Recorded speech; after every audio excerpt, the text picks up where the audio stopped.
Chapter 2. I only have one thing to say. Usually, the king personally presided over the New Year's ceremony, but because of his ailing health, first Prince Lionel and his mother, Queen Vilma, were taking charge this year. The scope of the ceremony and the decorations were as grand as always, but certain parts of the address were being simplified and shortened. Seated in the section reserved for the 7 sages, Monica held down the edges of her hood and covertly glanced around at the participants. Currently at the podium giving the address in a sonorous voice was first Prince Lionel Brem Edward Riddell. She'd just run into him in the gardens earlier. Behind him were 2 queens. One was Queen Vilma, the first prince's mother, and the other was Queen Phyllis, the third prince's mother.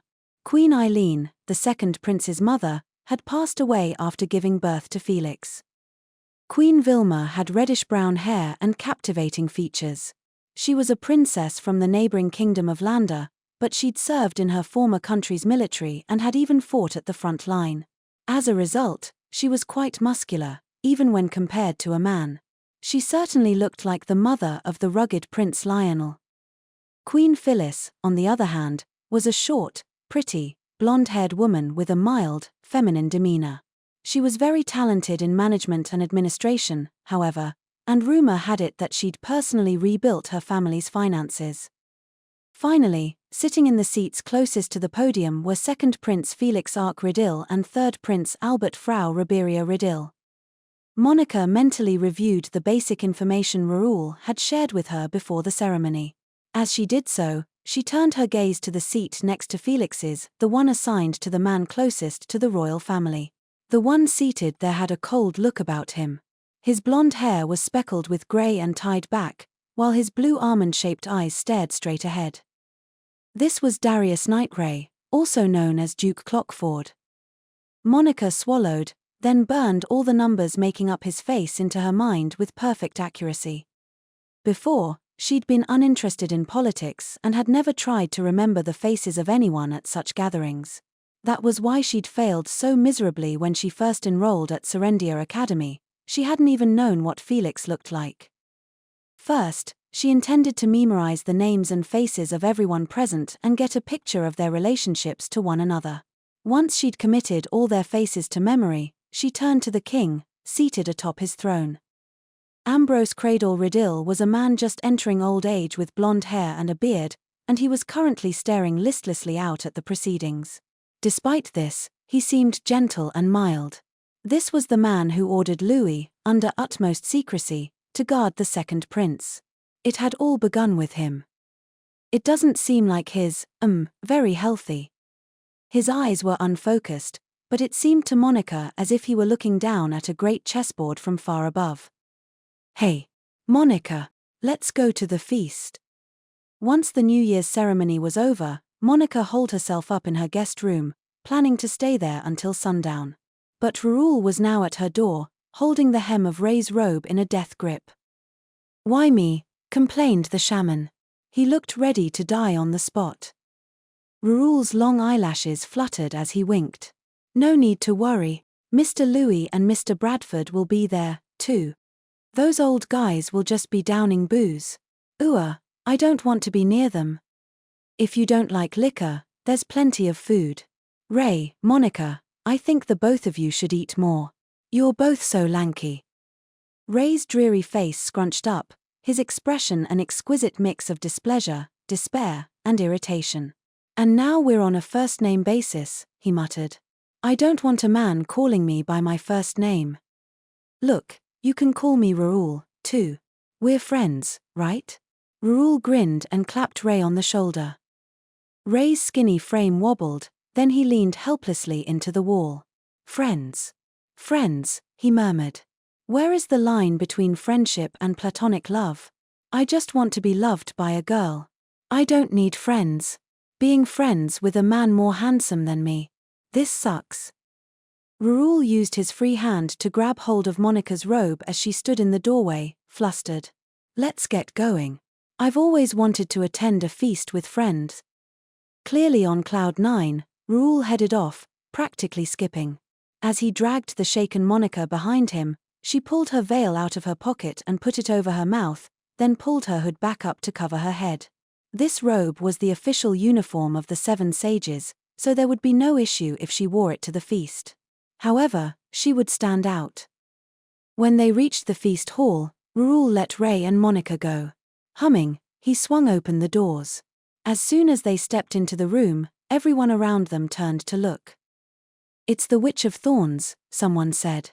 "And the current head of..." "Wow, I never see Albright shamans attend feasts."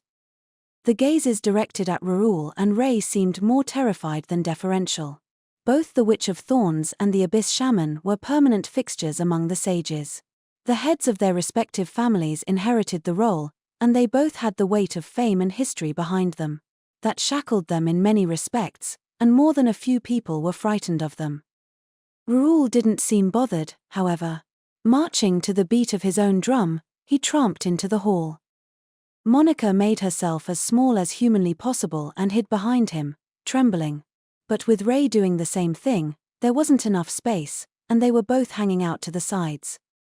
As they tried their best to disappear, those around them continued murmuring.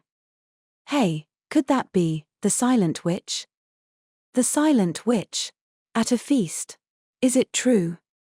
Monica started to hear her title crop up in nearby conversations. The other guests were probably curious because she almost never attended such gatherings. She fidgeted under their gazes. Raoul stopped and looked at her. "Come to think of it, Monica, I heard you not only slayed the Black Dragon of Wergen, but the Cursed Dragon of Renberg, too." "Huh. Oh, yes. I bet that's why everyone has their eyes on you. That's amazing. You're so popular." Monica froze. She was completely indifferent toward her own accomplishments and how others thought of her. Frankly, she didn't really care about such things. And so, she'd never expected the 2 dragon-related incidents to garner so much attention. "New. And now what? What should I do?" She might run into Felix or Cyril here, too, not to mention any number of other students from Serendia Academy. She knew she shouldn't have come. She had to hurry and leave, but just as she turned around, she heard a familiar voice. "Lady Everett." This voice, full of excitement, set all her hairs on end. Felix was rushing over to her. He wore an ear-to-ear smile on his gorgeous face, and his eyes were practically sparkling. She wanted to flee. She really did, but a member of the royal family had just addressed her. She couldn't possibly ignore him. "And now Werrowot." Monica held her still painful left hand with her right and lowered her head. It was possible Duke Clockford was involved in both the Cursed Dragon incident and the death of Monica's father. And by extension, it was possible that Felix, the Duke's grandson and puppet, was as well. How was she supposed to interact with him now? Wholly ignorant of her inner turmoil, Felix smiled at her. "Thank you for all your help in Renberg. How is your left hand doing?" "No." The magecraft dedication this morning was incredible. Your magecraft is always so intricate and beautiful. I count myself a very lucky man to have been able to see it. I'm sure this year will be wonderful. Ah. Now she and Felix had the attention of the entire hall. They were the heroes who had slain the Cursed Dragon, after all. The spectators' gazes ran the gamut from admiring to scheming. Some of them wanted to use this politically, and it made Monica's stomach throb with anxiety. Anyway. 0, 1, 1, 2, 3, 5. I have to get out of here somehow. 8, 13, 21, 34, 55, 89. Wah. I want to run away and surround myself with numbers instead of people. As she teared up under her hood, Ray murmured a spell and covertly pointed a finger at her. A creepy pattern appeared on her left arm and emitted a sharp light. She raised her left hand quickly, unsure what was happening. Felix paled. "My lady, is that the curse from the dragon?" Monica panicked, confused. Meanwhile, Ray rolled up her left sleeve and nodded as though this all made perfect sense to him. "Yes. She'll need to go back to her room and rest," he said loudly. Then he whispered so that only Monica could hear. "My curse is just making your arm glow. It will soon disappear." Ray, who suspected the second prince of involvement with the traitorous shaman, had just created an excuse for Monica to leave without getting too close to Felix. Lord Abyss Mage. Thank you so much, Monica thought sincerely, gripping her left hand over her robe as if she was in great pain. Then she bowed to Felix and turned to go. Please wait, my lady. Someone should go with you. Monica shook her head and rushed off awkwardly, aiming for the exit. Running at the feast was incredibly conspicuous in a bad way, but most of the guests were drunk by now, so nobody bothered to criticize her for it. Just a little farther. There's the exit.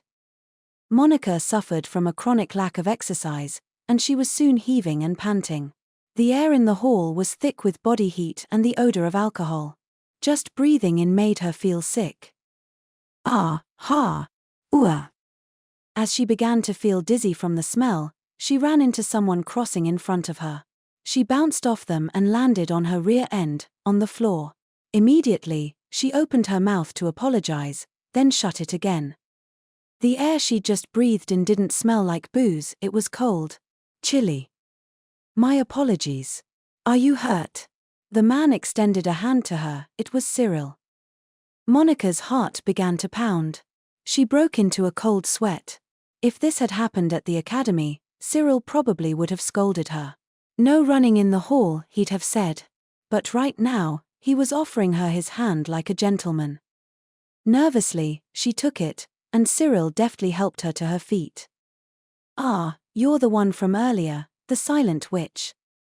I know it may be rude to ask this out of the blue, but is it possible that you and I have met somewhere before? His tone and demeanor were terribly polite.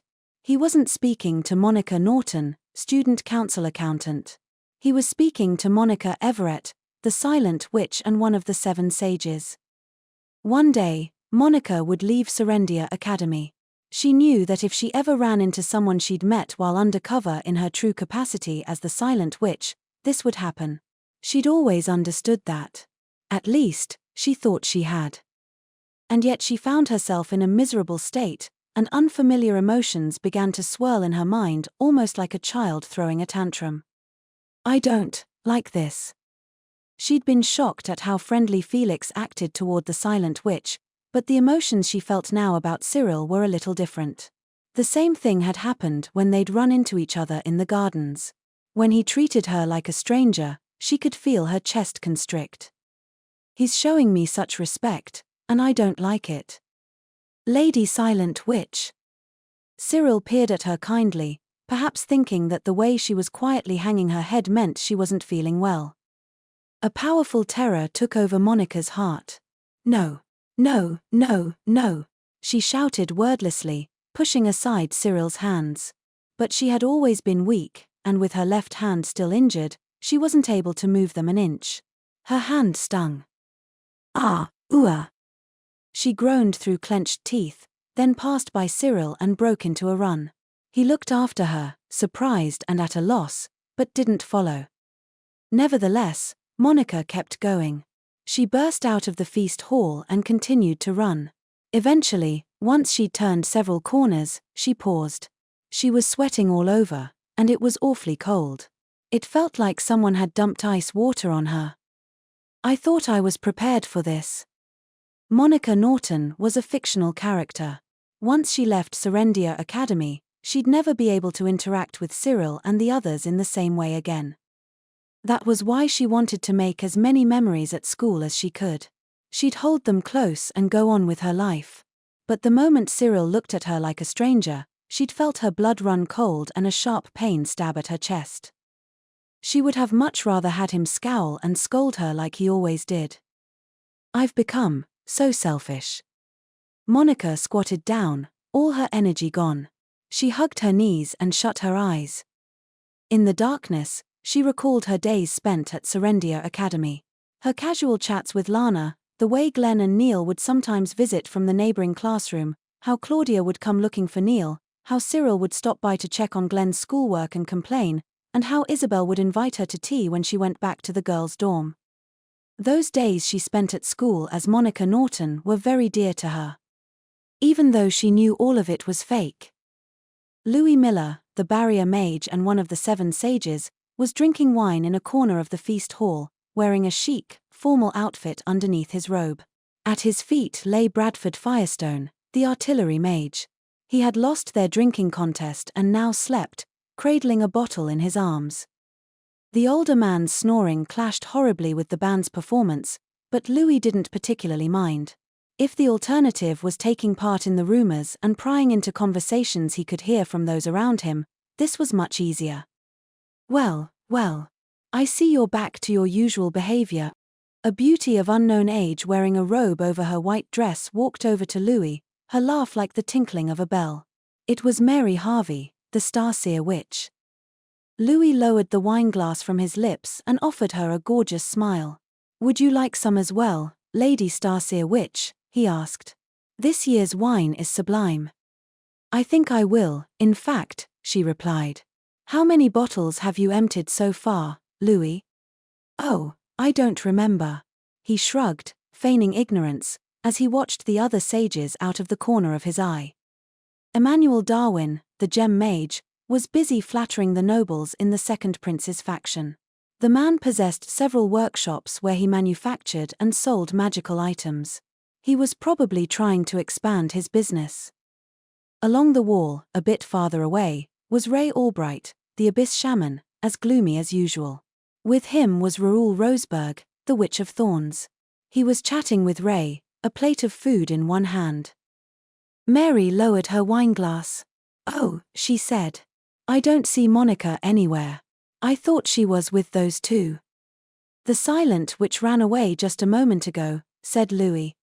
Mary put a hand to her fair cheek. "I see," she said. A tinge of melancholy crossed her profile.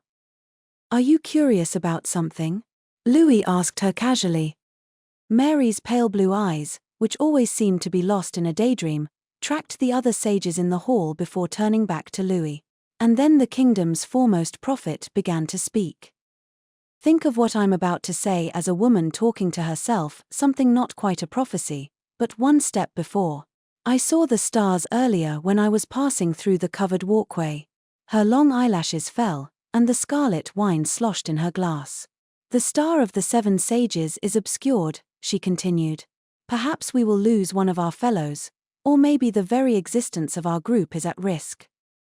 As the first star reading of the new year, that was very ominous. Louis's eyes narrowed dangerously behind his monocle. Many of the sages were oblivious about such things, but Louis always kept an eye on political affairs and high society rumors.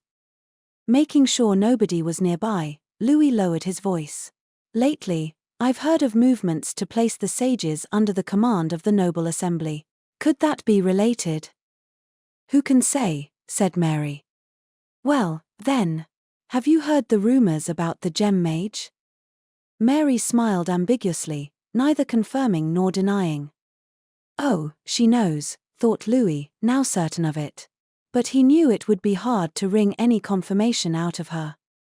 Of the 7 sages, Louis supported the first prince, Emmanuel II, while the others were all neutral. So when Louis mentioned Emmanuel, a member of his rival camp, the well-informed would choose their words carefully. If Mary made any remarks implying an alliance with one or the other, it could ignite the flame of something much bigger. "The Starseer which probably wants me to act." Now that he'd heard this ominous portent, one step before a prophecy, he would be forced to do something about it. And this crafty witch knew that.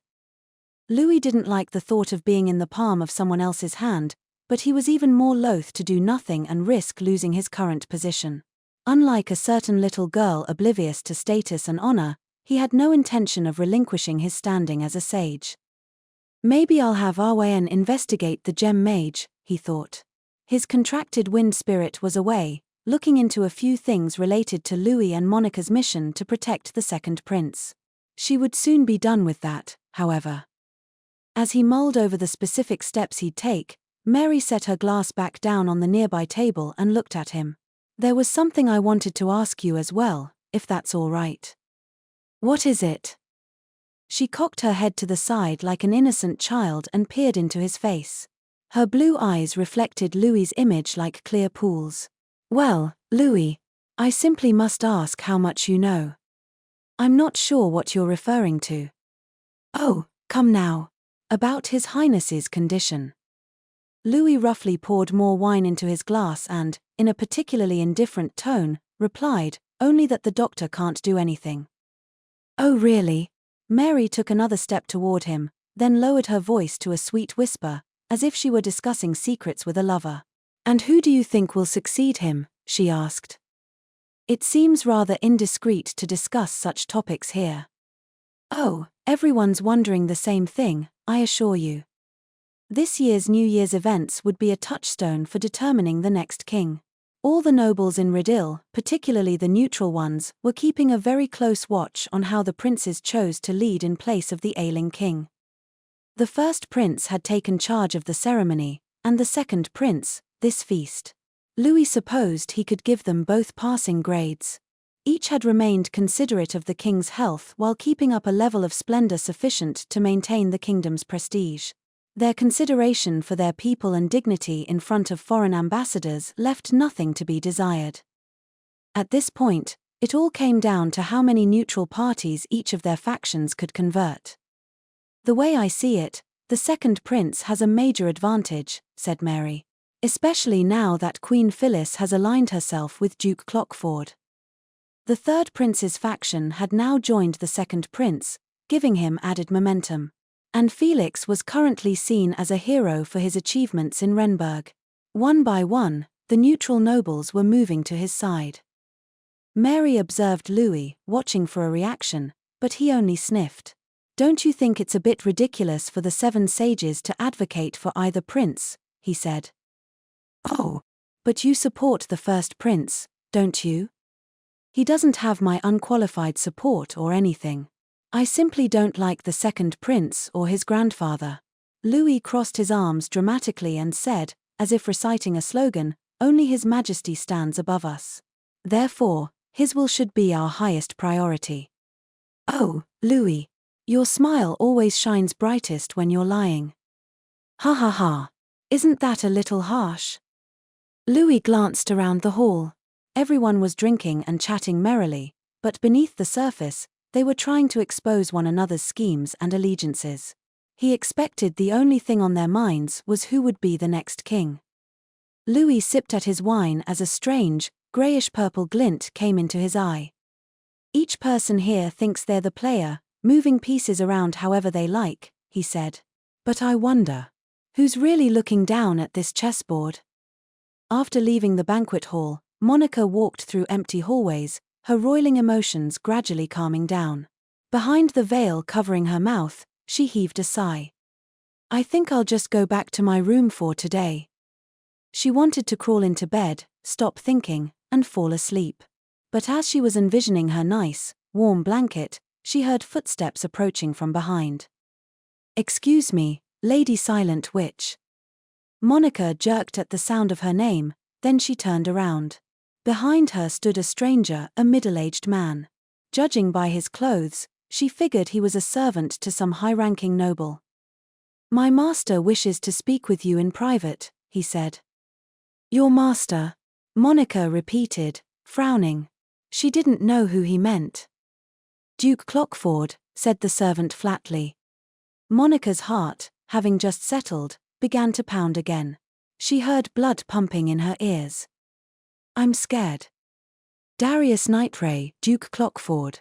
A suspect in the Cursed Dragon incident and in the death of Benedict Rain, Monica's father. But I want to know the truth. Gripping her robe at the chest with her right hand, she slowly opened her mouth. Very well. Please show me the way. The man brought her to the most formal reception room in the palace. She supposed she should have expected as much from the most influential man in the kingdom. Your Grace, I have brought the Silent Witch. Enter. The voice on the other side of the door was by no means loud. Still, it took on a strange echo in Monica's mind. The servant prompted her to go inside. She pulled her hood low over her eyes, made sure her veil was still in place, and then headed into the room. Sitting on the sofa was a man over 60 who wore his grey-flecked blonde hair tied at his back.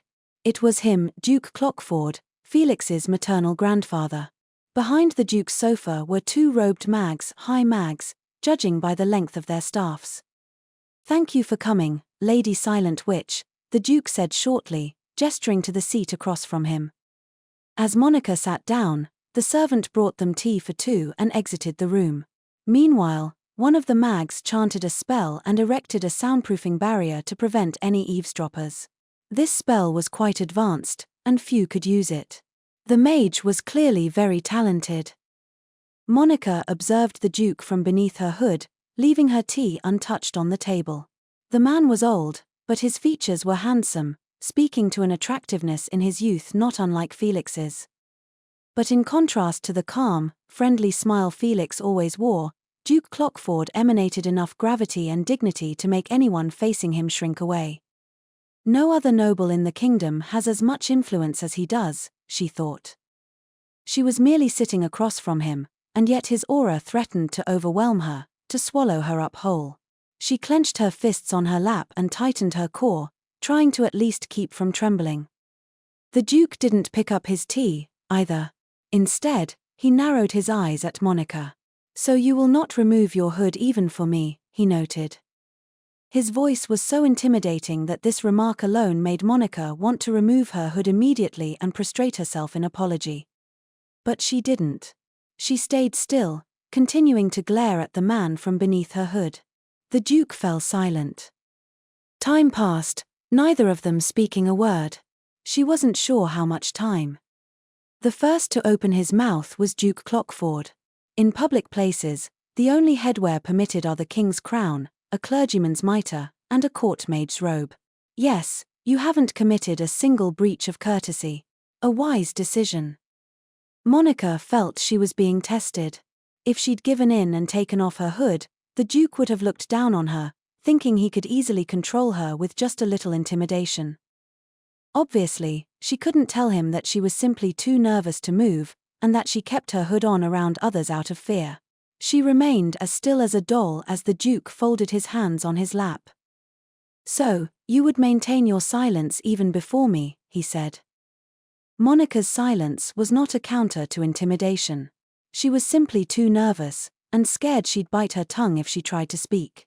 And if she asked why he'd called her here, she'd inevitably end up in hot water, her tongue would, that is. "Very well," the Duke continued. "Then I will get straight to the point." Oh, thank goodness. The point. Monica had thought she'd run out of mental energy before they even broached the main subject.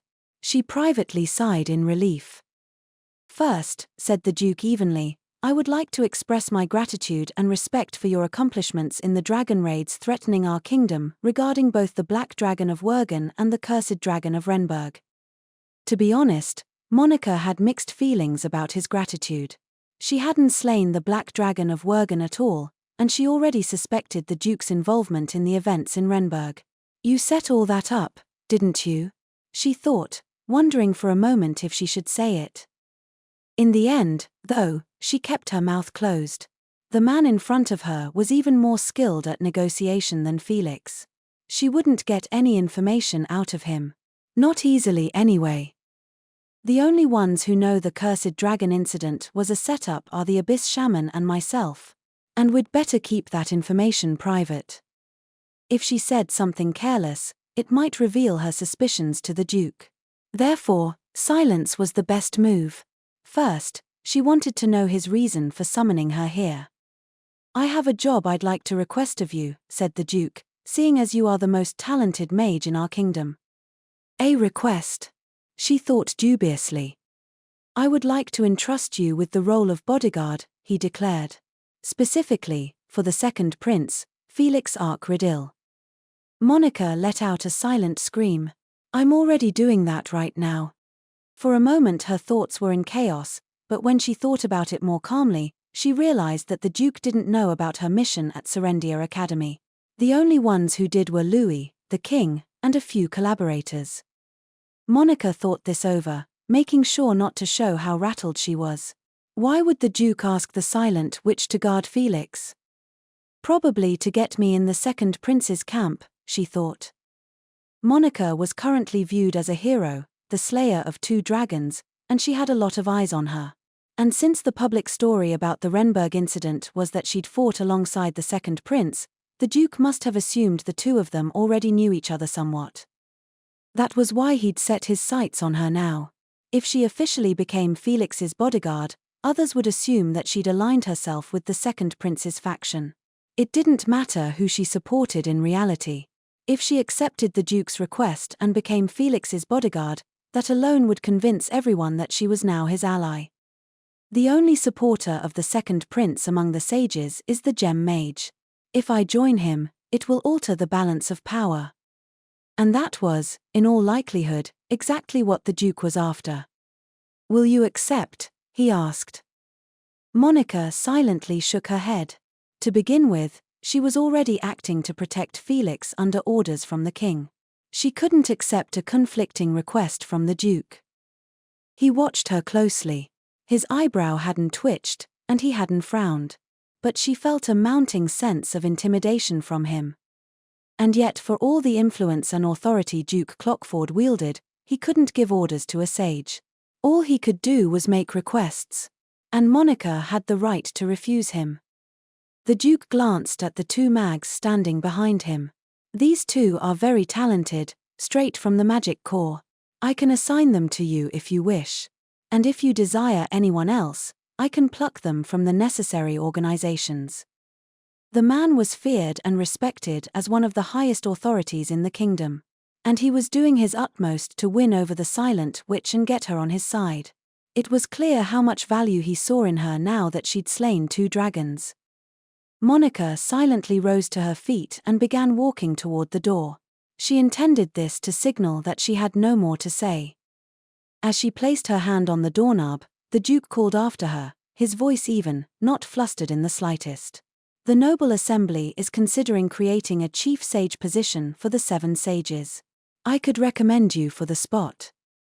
Even if they could create such a position, they would need the king's sign-off. Duke Clockford didn't have that authority.